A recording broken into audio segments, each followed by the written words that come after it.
Everything is gathering momentum. You've just got to decide if what's central in you right here and now is a good feeling thing that's gathering momentum or whether it's not a good feeling thing that's gathering momentum. Yes? Yeah. Yeah, because once we decide what we want, then since you've already decided what you want, then the opportunity comes. The opportunity, the probability, the certainty of it is never-endingly unfolding.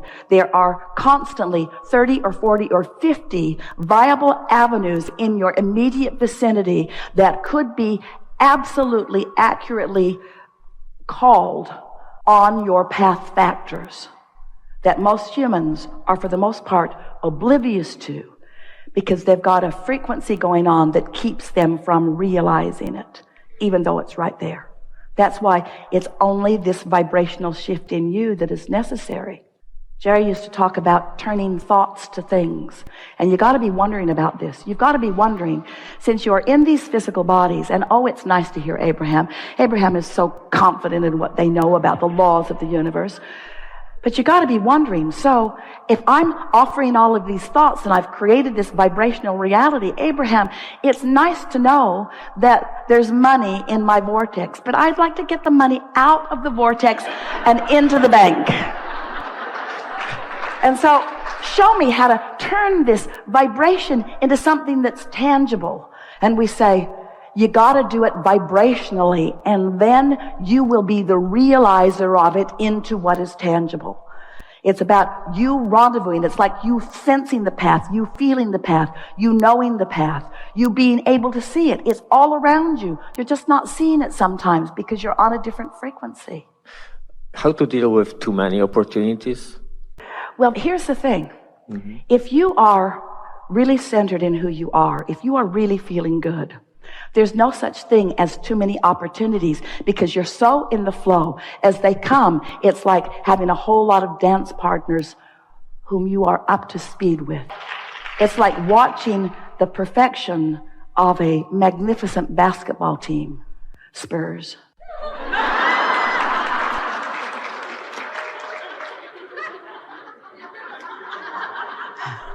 Esther's slightly addicted. And seeing their heads-up awareness of one another, their intuitive sensing of where they are in relationship to everything else, and not wanting to just stand there alone, but embracing the idea of all of those moving parts for which they are ready for, you see. Ooh. When you're not ready, you don't want anybody throwing you the ball. Don't throw me the ball, it could hit me in the face. Mm-hmm. Don't throw it to me, don't throw it to me fast, don't throw it to me ever. Don't throw it to me. Throw it to somebody else, I'm not ready yet. But when you are up to speed, when you are ready, then you want to do that dance, you see.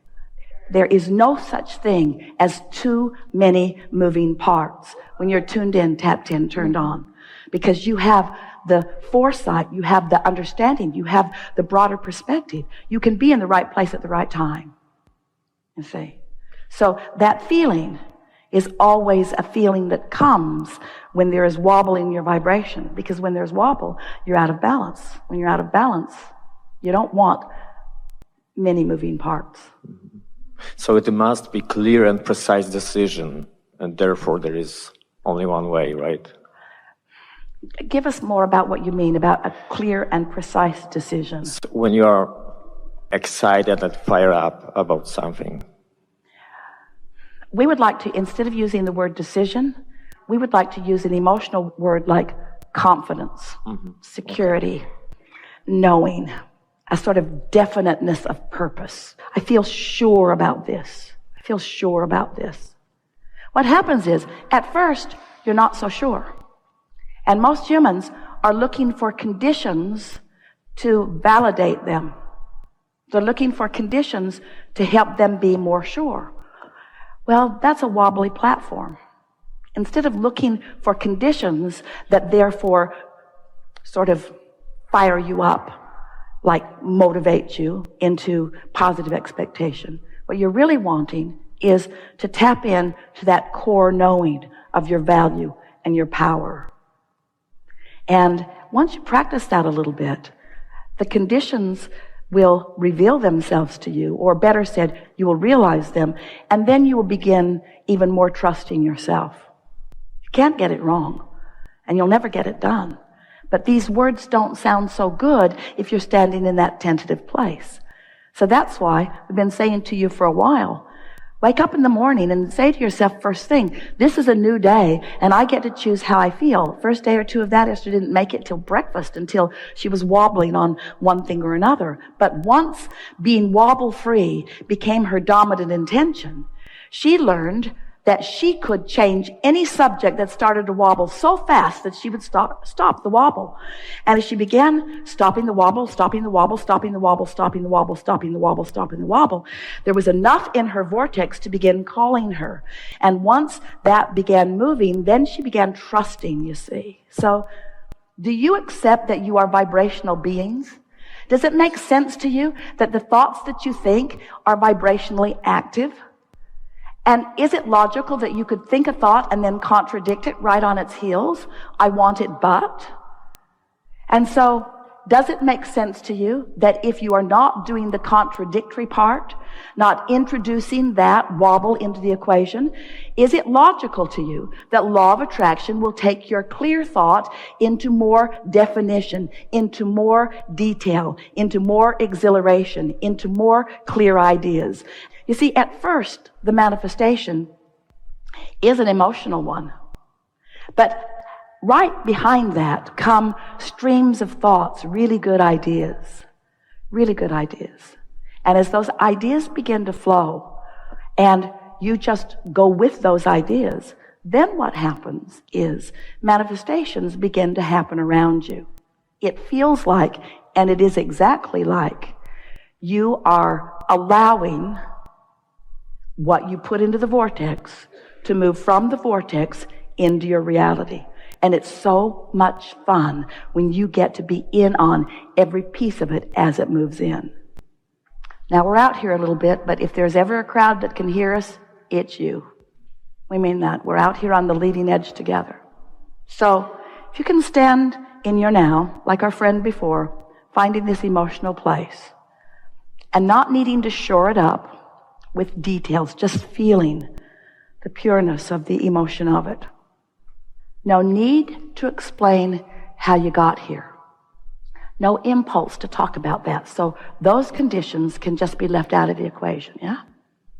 No need to explain how you got here. Oh, feel the refreshment of that. Don't have to explain it, justify it, defend it, describe it, or make anybody else get it. Just let that go. So you're just standing here. Oh, and there's another piece. No dog in the fight about the outcome. No needing to define where you're going next.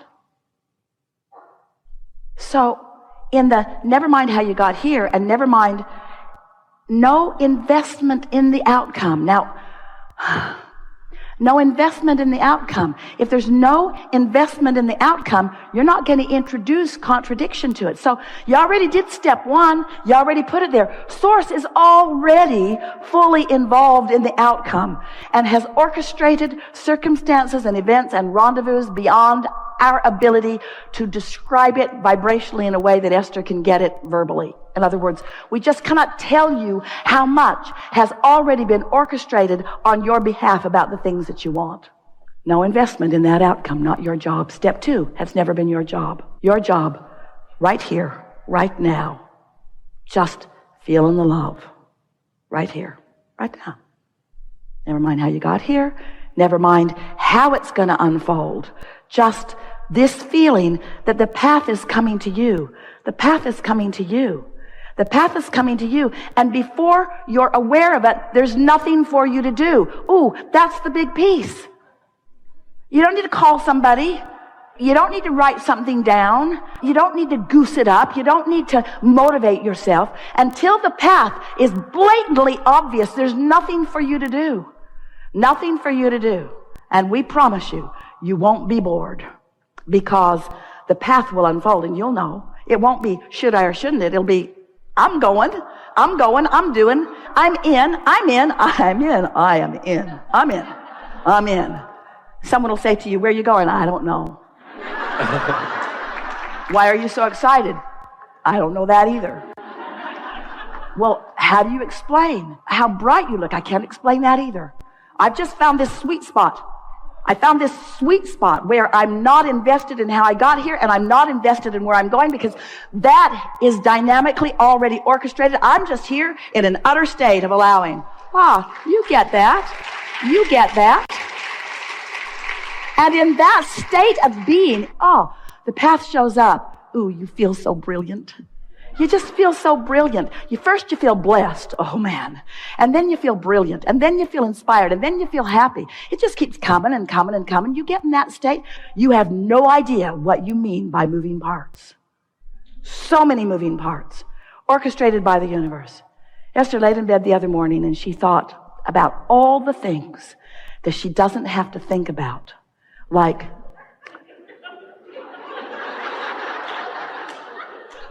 almost everything. The earth spinning its orbit in perfect proximity. Don't need to think about that. Is the sun going to come up? Don't have to think about that. Is my blood going to keep pumping today? Don't have to think about that. So much already happening on your behalf. You could not be in better vibrational hands or state of being. It's time for you to accept the perfection of who you are and what you've put into your vortex, and to stand in this place of allowing the path to show itself to you. And until it does, don't move. So your friends say, what are you doing today? It's hard to explain. What are you going to do today? That's hard to explain too. Well, you sort of look like you're just waiting for inspiration. That's it. That's exactly what's going on. I'm waiting for the compelling path to sweep beneath my feet and light up in a way that every fiber of my being feels the rightness of this path. But before that happens, you got to chill out. You got to find the feeling of love more often. You got to be less conditional. And that's the part that's a little bit tricky. If your train's going 100 miles an hour that way, you don't want it to go 100 miles an hour that way. All of a sudden, it's hard on the contents of the train. You don't want that. It doesn't need to be that way, you see. You already have plenty of momentum. Everything is right on track for you. You see, we don't even care. I'll say this in a nicer way. We are not concerned. That's not accurate, because we're not ever concerned about anything. We don't give a rip. You can say that nicer too. Our attention is not upon you getting to where you want to be. Our attention is upon you feeling so good on your path right here, right now. Because your life is always going to be on your path right here, right now. You're never going to be over there where you think you want to be, because your path is constantly unfolding. So when you make peace with the rightness of where you are, and your life is about, have I prepared the vibrational atmosphere so that I have the clarity to experience the realization, then, the people who flow into your world, the conversations that you have, the leading edge going into the new place again, another new place and another new place. This conversation has never been before until all of the universe. And here you are, many of you at your very first Abraham workshop, and you are right up to speed with everything that we're talking about, because you prepared the vibrational atmosphere, and when the path unfolded beneath your feet, you felt the resonance of it. You did. We saw you do that. This is a really good time for a segment of refreshment.